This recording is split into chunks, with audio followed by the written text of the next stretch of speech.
ವಾರಕ್ಕೊಂದು ಅರಿವು ಕಾರ್ಯಕ್ರಮಕ್ಕೆ ಸ್ವಾಗತ. ಈ ವಾರದ ಸಂಚಿಕೆಯಲ್ಲಿ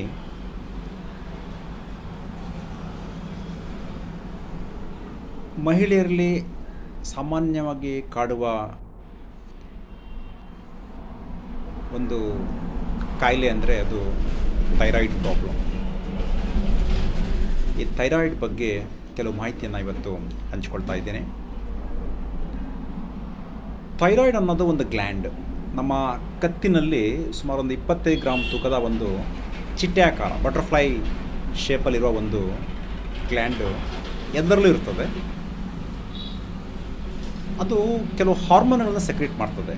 T3 ಮತ್ತು T4 ಅಂತ ಹೇಳ್ಕೊಂಡು, T4 ಥೈರಾಕ್ಸಿನ್ ಅಂತ ಹೇಳ್ಕೊಂಡು, T3 ಥೈರೋನಿನ್ ಐಡೋಥೈರೋನಿನ್ ಅಂತ ಹೇಳ್ಕೊಂಡು ಹಾರ್ಮೋನ್ನ ಸೆಕ್ರೇಟ್ ಮಾಡ್ತಾ ಇರ್ತದೆ. ಆ ಹಾರ್ಮೋನ್ ಕೆಲಸ ಏನು ಅಂದರೆ ಸುಮಾರು ಎಲ್ಲ ಒಂದು ಮೆಟಬಾಲಿಕ್ ಫಂಕ್ಷನನ್ನು ಇನ್ಫ್ಲೂಯೆನ್ಸ್ ಮಾಡ್ತಿರುತ್ತೆ.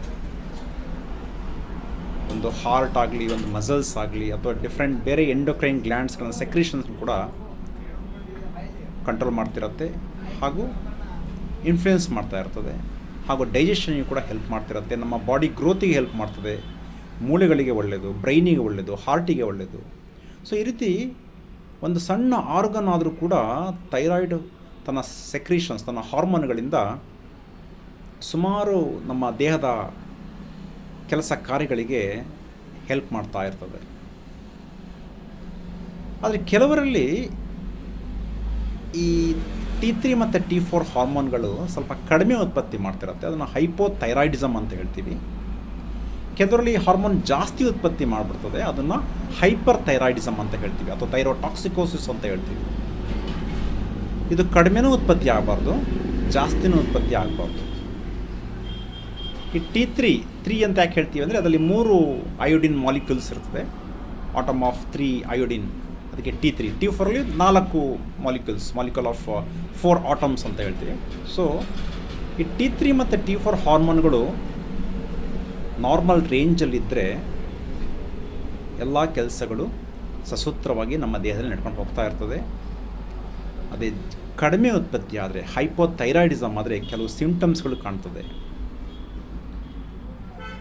ಕೆಲವರು ದಪ್ಪ ಆಗಿಬಿಡ್ತಾರೆ, ಬಾಡಿ ವೆಯ್ಟ್ ಜಾಸ್ತಿ ಆಗ್ತದೆ. ಕೆಲವರಿಗೆ ಕೋಲ್ಡ್ ಇಂಟಾಲರೆನ್ಸ್, ಚಳಿ ಅಂದರೆ ಆಗೋದಿಲ್ಲ. ಎಲ್ಲರಿಗೂ ನಾರ್ಮಲ್ ಟೆಂಪರೇಚರ್ ಕರೆಕ್ಟಾಗಿರ್ತದೆ, ಅವ್ರಿಗೆ ಮಾತ್ರ ಚಳಿ ಅಂತ ಹೇಳ್ತಿರ್ತಾರೆ. ಫ್ಯಾನ್ ಆಫ್ ಮಾಡು, ಚಳಿ ಆಗ್ತದೆ, AC ಬೇಡ, ಗಾಳಿ ಚಳಿ ಅಂತ ಹೇಳ್ತಿರ್ತಾರೆ. ಕೋಲ್ಡ್ ಇಂಟಾಲರೆನ್ಸ್, ಅವ್ರು ತಡ್ಕೊಳಕ್ಕಾಗೋದಿಲ್ಲ. ಕಾನ್ಸ್ಟಿಪೇಷನ್ ಹಿಸ್ಟ್ರಿ ಇರುತ್ತೆ. ಸ್ಲರ್ಡ್ ಸ್ಪೀಚ್, ನಿಧಾನವಾಗಿ ಮಾತಾಡ್ತಿರ್ತಾರೆ. ಯಾವಾಗ ಬಂದ್ರ, ಊಟ ಆಯ್ತಾ, so the type of slurred speech ಇಲ್ಲಿದೆ, ಹೈಪೋಥೈರಾಯ್ಡಿಸಮ್. ಮತ್ತು ಸ್ವಲ್ಪ ಮೆನ್ಸ್ಟ್ರುಯಲ್ ಡಿಸ್ಟರ್ಬೆನ್ಸ್ ಇರ್ತದೆ, ಮೆನೋರಿಜಿ ಆಗ್ಬಿಡ್ಬೋದು, ಅಥವಾ ಒಂದು ಮೆನ್ಸ್ಟ್ರುಯಲ್ ಸೈಕಲ್ಲು ಇರ್ರೆಗ್ಯುಲಾರಿಟಿ ಇರ್ತದೆ, ಅಥವಾ ಸ್ವಲ್ಪ ಮೆಂಟಲ್ ಡಿಸ್ಟರ್ಬೆನ್ಸ್ಗಳು, ಅಥವಾ ಇರಿಟೇಬಿಲಿಟಿ, ಅಥವಾ ಒಂದು ಮಾನಸಿಕ ಒತ್ತಡ ಅಥವಾ ಸ್ಟ್ರೆಸ್ಸು, ಏನೋ ಒಂದು ಮಾನಸಿಕ ತೊಳಲಾಟ ಇರ್ತದೆ ಈ ಹೈಪೋಥೈರಾಯ್ಡಿಸಮಲ್ಲಿ. ಸ್ವಲ್ಪ BP ಸ್ವಲ್ಪ ಜಾಸ್ತಿ ರೆಕಾರ್ಡ್ ಆಗಿಬಿಡ್ಬೋದು ಹೈಪೋಥೈರಾಯ್ಡಿಸಮಲ್ಲಿ. ಸೊ ಈ ರೀತಿ ಕೆಲವು ಲಕ್ಷಣಗಳು ಹೈಪೋಥೈರಾಯ್ಡಿಸಮಲ್ಲಿ ನಿಮಗೆ ಕಾಣ್ತದೆ. ಅದೇ ಹೈಪರ್ ಥೈರಾಯ್ಡಿಸಮಲ್ಲಿ ಡಿಡ್ ಆಪೋಸಿಟ್ಟು, ವೀಕ್ ಆಗಿಬಿಡ್ತಾರೆ. ಚೆನ್ನಾಗಿ ಊಟ ಮಾಡ್ತಿರ್ತಾರೆ, ಹಸಿವು ಇರುತ್ತೆ, ಬಟ್ ವೀಕ್ ಆಗ್ತಾ ಹೋಗ್ಬಿಡ್ತಾರೆ. ಮತ್ತು ಹೀಟ್ ಇಂಟಾಲರೆನ್ಸ್, ಬಿಸಿಲು ಅಂದ್ರೆ ಆಗೋದಿಲ್ಲ, ಬಿಸಿ ಅಂದ್ರೆ ಆಗೋದಿಲ್ಲ ಅವರಿಗೆ. ಸಿಕ್ಕಾಪಟ್ಟೆ ಶೆಕೆ ಹಾಪ, ಫ್ಯಾನ್ ಹಾಕು, AC ಹಾಕು, ಬಿಸಿಲು ಬೇಡ ಅಂತ ಹೇಳ್ತಾರೆ. So heat intolerance. ಮತ್ತು palpitation, pulse rate, heart beat ಜಾಸ್ತಿ ಆಗ್ತಾ ಇರ್ತದೆ. ಇವನ್ ಅಟ್ರಿಯಲ್ ಫಿಬ್ರಿಲೇಷನ್ ಆಗ್ಬಿಡ್ಬೋದು. ಹಾರ್ಟ್ ರೇಟ್ ಸಿಕ್ಕಾಪಟ್ಟೆ 140 ಆ ರೇಂಜ್ಗೆಲ್ಲ ಹೋಗ್ಬಿಡ್ತದೆ ಕೆಲವರೆಲ್ಲ. ಮತ್ತು ಇಲ್ಲೂ ಕೂಡ ಸ್ವಲ್ಪ ಮಾನಸಿಕ ತೊಳಲಾಟಗಳಿರ್ತದೆ, ಸ್ವಲ್ಪ ಆ್ಯಂಗ್ಸೈಟಿ ಅಥವಾ ನರ್ವಸ್ನೆಸ್ಸು, ಸ್ವಲ್ಪ ಮೆನ್ಸ್ಟ್ರುಯಲ್ ಡಿಸ್ಟರ್ಬೆನ್ಸ್ ಕೂಡ ಲೇಡೀಸಲ್ಲಿ. ಸೊ ಈ ರೀತಿ ಹೈಪೋಥೈರಾಯ್ಡಿಸಮ್ ಮತ್ತು ಹೈಪರ್ ಥೈರಾಯ್ಡಿಸಮ್ಮು ಕೆಲವು ಸಿಂಪ್ಟಮ್ಸ್ಗಳನ್ನು ದೇಹಕ್ಕೆ ಕೊಡ್ತದೆ. ಇದನ್ನು ಬ್ಲಡ್ ಟೆಸ್ಟ್ ಮಾಡಿ ಕನ್ಫರ್ಮ್ ಮಾಡ್ಕೊಳ್ಬೇಕಾಗತ್ತೆ. ಥೈರಾಯ್ಡ್ ಪ್ರೊಫೈಲ್ ಅಂತ ಹೇಳ್ತೀವಿ. T3 ಮತ್ತು T4 ಮತ್ತು TSH ಅಂತ ಕಂಡು ಥೈರಾಯ್ಡ್ ಪ್ರೊಫೈಲ್ ಬ್ಲಡ್ ಟೆಸ್ಟ್ ಮಾಡ್ಕೊಂಡು ನಾವು ಕನ್ಫರ್ಮ್ ಮಾಡಬೇಕಾಗತ್ತೆ. ಈ ಥೈರಾಯ್ಡ್ ಗ್ಲ್ಯಾಂಡ್ ಹಾರ್ಮೋನ್ ಸೆಕ್ರಿಟಿಗೆ ಪಿಟ್ಯುಟರಿ ಗ್ಲ್ಯಾಂಡ್ ಸ್ಟಿಮ್ಯುಲೇಟ್ ಮಾಡ್ತಾ ಇರುತ್ತೆ ತನ್ನ ಹಾರ್ಮೋನ್ TSH ಅಂತ, ಥೈರಾಯ್ಡ್ ಸ್ಟಿಮ್ಯುಲೇಟಿಂಗ್ ಹಾರ್ಮೋನ್ ಅಂತ ಕಂಡು. ಅದಕ್ಕೆ ನಾವು TSH ಬ್ಲಡ್ ಟೆಸ್ಟ್ ಕೂಡ ಮಾಡಬೇಕಾಗತ್ತೆ T3 T4 ಜೊತೆಗೆ. ಸೊ ಈ ಪಿಟ್ಯುಟರಿನ ಹೈಪೋಥಾಲಮಸ್ಸು ಸ್ವಲ್ಪ ಸ್ಟಿಮ್ಯುಲೇಟ್ ಮಾಡ್ತಾ ಇರುತ್ತೆ. ಥೈರಾಯ್ಡ್ ಗ್ಲ್ಯಾಂಡನ್ನು ಪಿಟ್ಯುಟರಿ ಸ್ಟಿಮ್ಯುಲೇಟ್ ಮಾಡ್ತಿರುತ್ತೆ, ಪಿಟ್ಯುಟರಿನ ಹೈಪೋಥಾಲಮಸ್ ಸ್ಟಿಮ್ಯುಲೇಟ್ ಮಾಡ್ತಾ ಇರುತ್ತೆ. ಸೊ ಹೀಗೆ ಒಂದು ಕೋಆರ್ಡಿನೇಷನಲ್ಲಿ ನಮ್ಮ ದೇಹದಲ್ಲಿ ಥೈರಾಕ್ಸಿನ್ ಅಥವಾ ಥೈರೋನಿನ್ ಹಾರ್ಮೋನ್ಗಳು ಸೆಕ್ರೆಟ್ ಹಾಕ್ಕೊಂಡು ಥೈರಾಯ್ಡ್ ಗ್ಲ್ಯಾಂಡ್ ಫಂಕ್ಷನ್ ಮಾಡ್ತಾ ಇರುತ್ತೆ. ಯಾವಾಗ ಸ್ವಲ್ಪ ಏರುಪೇರು ಆಗುತ್ತೋ ಆವಾಗ ಕೆಲವು ಸಿಮ್ಟಮ್ಸ್ಗಳು ನಮಗೆ ಸಿಗ್ತದೆ. ನಾವೇನು ಊಟ ಮಾಡ್ತೀವೋ ಅದರಲ್ಲಿ ಅಯೋಡಿನ್ ಅಂಶವನ್ನು ಈ ಥೈರಾಯ್ಡ್ ಗ್ಲ್ಯಾಂಡ್ ಹೀರ್ಕೊಂಡ್ಬಿಡ್ತದೆ. ಸೆಲೆಕ್ಟಿವ್ ಅಬ್ಸಾರ್ಪ್ಷನ್, ಅಯೋಡಿನ್ ಟ್ರ್ಯಾಪಿಂಗ್ ಅಂತ ಹೇಳ್ತೀವಿ. ಇದು thyroid only one organ who absorbs iodine in our body. ನಾವು ಊಟ ಮಾಡೋದಲ್ಲಿ ಅಯೋಡಿನ್ ಅಂಶ ಏನು, ನಾವು ಫಾರ್ ಎಕ್ಸಾಂಪಲ್ ಉಪ್ಪು, ಇವಾಗೆಲ್ಲ ಯೂಶ್ವಲಿ ಅಯೋಡೈಸ್ ಸಾಲ್ಟೇ ಬರ್ತಾ ಇರೋದು, ಅಯೋಡಿನ್ ಯುಕ್ತ ಉಪ್ಪು. ಅಥವಾ ಕೆಲವು ಸಮುದ್ರ ಮೀನುಗಳು ಅದರಲ್ಲಿ ಅಯೋಡಿನ್ ಅಂಶ ಜಾಸ್ತಿ, ಇವನ್ ಸ್ಪೈನಾಕ್, ಇವನ್ ಬಸಳೆ ಸೊಪ್ಪು, ಅದು ಸ್ವಲ್ಪ ಅಯೋಡಿನ್ ಅಂಶ ಜಾಸ್ತಿ ಇರುತ್ತೆ. ಅಂಥ ಅಯೋಡಿನ್ ಅಂಶವನ್ನು ಥೈರಾಯ್ಡ್ ಹೀರ್ಕೊಳ್ಳುತ್ತೆ. ಯಾಕೆಂದರೆ ತನ್ನ T3 ಮತ್ತು T4 ಹಾರ್ಮೋನ್ ಸೆಕ್ರೀಟ್ ಮಾಡೋಕ್ಕೆ ಅಯೋಡಿನ್ ಅದಕ್ಕೆ ಬೇಕಾಗ್ತದೆ. ಅದಕ್ಕೆ ಯೂಶ್ವಲಿ ಕೆಲವರಲ್ಲಿ ಸಿಂಪಲ್ ಗಾಯ್ಟರ್ ಇರುತ್ತೆ, ಸ್ವಲ್ಪ ಸ್ವೆಲ್ಲಿಂಗ್ ಕಾಣ್ತದೆ, ಬಟ್ ಹಾರ್ಮೋನ್ ನಾರ್ಮಲ್ ಇರುತ್ತೆ. ಅಯೋಡಿನ್ ಅಂಶ ಕಡಿಮೆಯಾಗಿ ಕೂಡ ಥೈರಾಯ್ಡ್ ಸ್ವೆಲ್ಲಿಂಗ್ ಆಗ್ಬೋದು. ಬಟ್ ನಾರ್ಮಲ್ ಹಾರ್ಮೋನ್ ನಾರ್ಮಲ್ ಇತ್ತು ಅಂದರೆ need not to worry, no problem.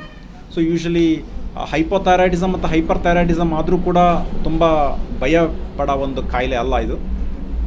ಕಡಿಮೆ ಉತ್ಪತ್ತಿ ಆದರೆ ಅದಕ್ಕೆ ಹಾರ್ಮೋನ್ ಸಪ್ಲಿಮೆಂಟ್ಸ್ಗಳು ಕೊಡ್ತಾರೆ, ಜಾಸ್ತಿ ಉತ್ಪತ್ತಿ ಆದರೆ ಅದನ್ನು ಹಾರ್ಮೋನ್ ಸ್ವಲ್ಪ ಕಡಿಮೆ ಆಗೋಕ್ಕೆ ಹಾರ್ಮೋನ್ ಟ್ಯಾಬ್ಲೆಟ್ಗಳು ಕೊಡ್ತಾರೆ.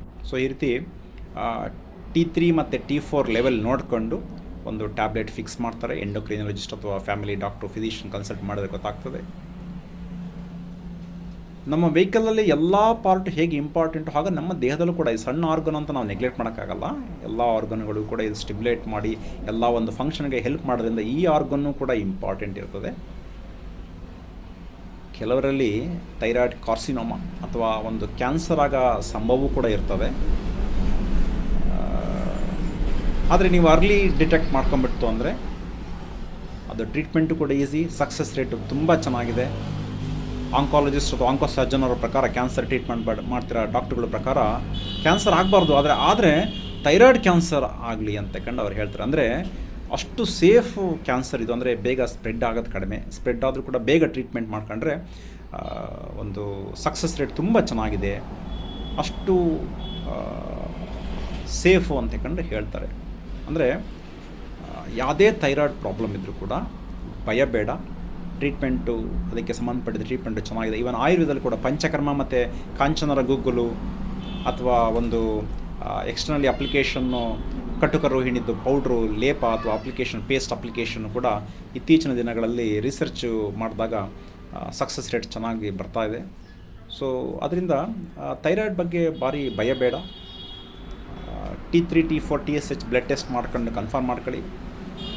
ಮಾತ್ರೆ ಇದು ಸುಮಾರು ವರ್ಷಗಟ್ಟಲೆ ತಗೊಳ್ಬೇಕಾಗತ್ತೆ ನಾರ್ಮಲ್ ರೇಂಜಿಗೆ ಬರಬೇಕು ಅಂದರೆ.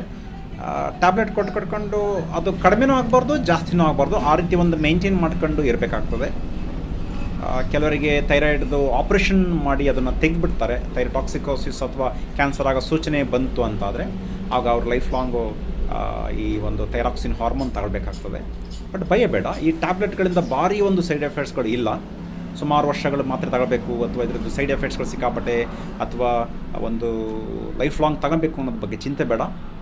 ಭಾರಿ ಸೇಫಾಗಿರೋ ಮಾತ್ರೆಗಳು ಇತ್ತೀಚಿನ ದಿನಗಳಲ್ಲಿ ಬರ್ತಾ ಇದ್ದಾವೆ. ಸುಮಾರು ವರ್ಷಗಳು ಈ ಮಾತ್ರೆಗಳನ್ನು ತಗೊಳ್ಬೇಕಾಗ್ತದೆ, ತಗೊಳ್ಬೋದು. ಸೊ ಇವಿಷ್ಟು ಮಾಹಿತಿ ಈ ವಾರದ ಸಂಚಿಕೆಯಲ್ಲಿ ನಿಮಗೆ ನಾವು ಕೊಡ್ತಾ ಇದ್ದೇವೆ. ಧನ್ಯವಾದಗಳು.